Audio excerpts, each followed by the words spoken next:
पाकिस्तान की पंजाब असेंबली में प्रधानमंत्री शहबाज शरीफ, सेना प्रमुख फील्ड मार्शल आसिम मुनीर और उप प्रधानमंत्री इशाक डार को नोबेल शांति पुरस्कार के लिए नामित करने का प्रस्ताव पेश किया गया है। जी न्यूज के मुताबिक PMLN के विधायक राणा मोहम्मद अरशद ने प्रस्ताव पेश किया।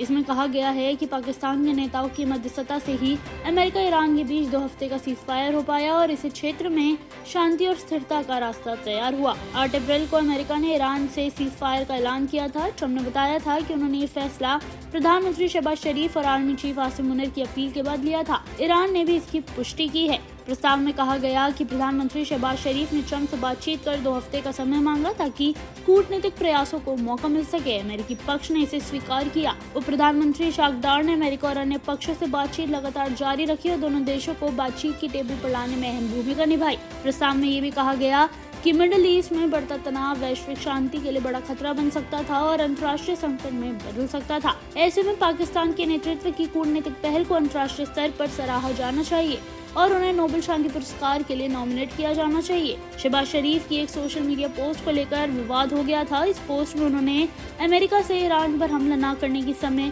सीमा बढ़ाने की अपील की थी। पोस्ट की एडिट हिस्ट्री में ड्राफ्ट पाकिस्तानी PM का मैसेज देखने के बाद सोशल मीडिया पर इसे लेकर कई दावे किए जा रहे हैं।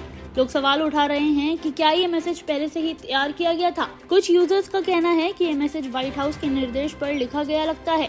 वहीं कुछ लोग ये भी कह रहे हैं कि ट्रम्प पाकिस्तान की नीतियों को प्रभावित कर रहे हैं और ये पाकिस्तानी प्रधानमंत्री की ओर से उनकी गुलामी करने जैसा है। अमेरिका और ईरान की जंग में पाकिस्तान की कूटनीतिक कोशिशें कई हफ्तों से जारी थी, कभी बातचीत के मेज पर और कभी पर्दे के पीछे।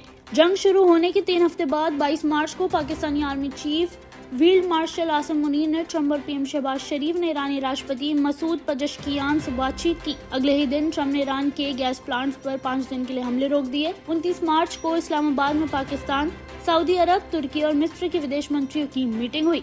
इसकी अपडेट लेकर इशाक डार बीजिंग पहुंचे। उन्होंने चीनी विदेश मंत्री वांग यी को ब्रीफ किया।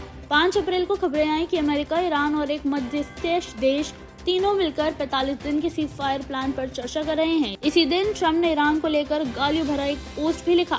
ट्रम्प ने 48 घंटे में हॉर्मुज़ स्ट्रेट खोलने और डील करने की धमकी दी।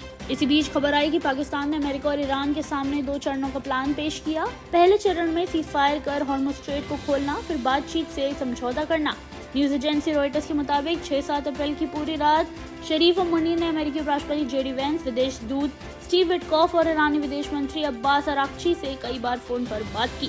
7 अप्रैल की शाम 6 बजे ट्रम्प ने सोशल मीडिया पर पोस्ट किया, आज रात ईरान की पूरी सभ्यता को तबाह कर देंगे जो फिर कभी वापस नहीं आ सकेगी। इसके बाद से इस्लामाबाद ने फिर से डिप्लोमेटिक चैनल एक्टिव किया। उन्होंने ईरान को बताया कि सीज़फायर कर डिप्लोमेसी से मसला सुलझना ठीक रहेगा।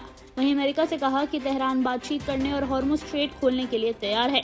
इस पूरे वाकये में चीन की वाइल्ड कार्ड एंट्री हुई। 3 ईरानी अधिकारियों ने बताया कि चीन ने आखिरी वक्त पर ईरानी लीडरशिप से बातचीत की और सीज़फायर करने का दबाव बनाया। दरअसल चीन पहले ही कह चुका था कि अगर जंग खींचती रही तो वह ईरान से ज्यादा दिन तक तेल नहीं खरीद पाएगा।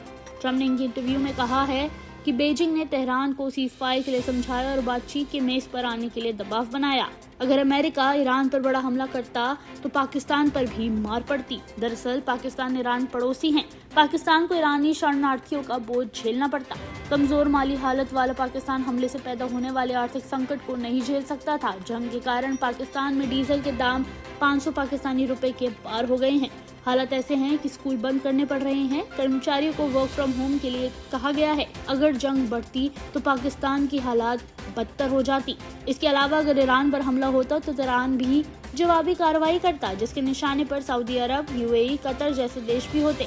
खास बात यह है कि अगर सऊदी पर बड़े हमले होते तो पाकिस्तान को भी जंग में शामिल होना पड़ता, क्योंकि उसने सऊदी के साथ एक डिफेंस पैक्ट साइन किया है। ऐसी और जानकारी के लिए देखते रहिए सामाजिक जागरण न्यूज।